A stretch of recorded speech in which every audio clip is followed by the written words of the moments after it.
Well, some U.S. athletes on the defensive tonight after their medical records were made public by Russian hackers bent on exposing the use of banned substances by American stars.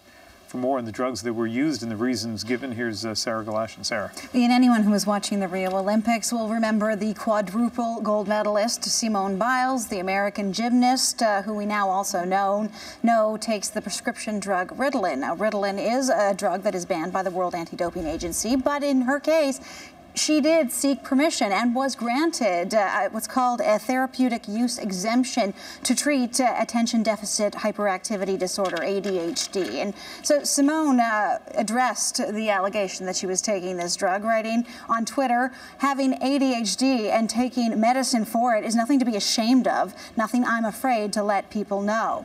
Similar story for tennis stars Serena and Venus Williams. Their private medical records were made public by these Russian hackers. But again, they took the time to say publicly that they did take the proper steps and were granted the therapeutic use exemption, particularly in the case of Venus Williams, who it is well established that it's known that she suffers from an autoimmune disorder called Sjogren's. She expressed disappointment at the fact that her private medical records are now made public, going into the details in a statement that go through the fact that those private medical records were anonymous and reviewed by a group of doctors before it was determined that she should be allowed to take the medication that she needs. And as well, finally, a fourth athlete who was exposed, Elena Dunn, a basketball MVP, actually just out of surgery, and she fired back on Instagram, writing, "Successful surgery today on my right thumb. Thanks for all the well wishes. I'll be back on the court in no time. Side note, I'd like to thank the hackers for making the world aware that I legally take a prescription for a condition I've been diagnosed with, which WADA granted me an exemption for. Thanks, guys." So Ian, these four athletes now having to explain themselves for things that they were told that it was all right to do. And as far as we can tell, no one suggesting, no one credible anyway, that these athletes in any way were given an unfair advantage, that what they had were improper performance-enhancing drugs. So what we really have here is a privacy breach, and how did it come about?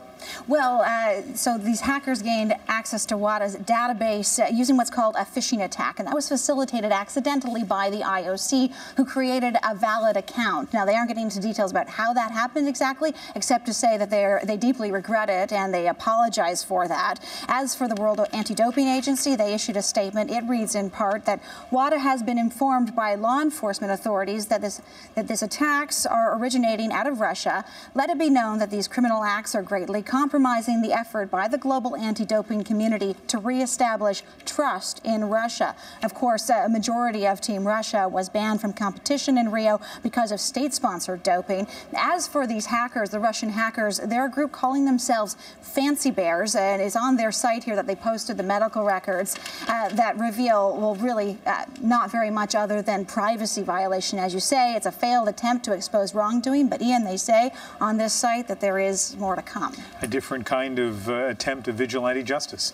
Thanks, Sarah.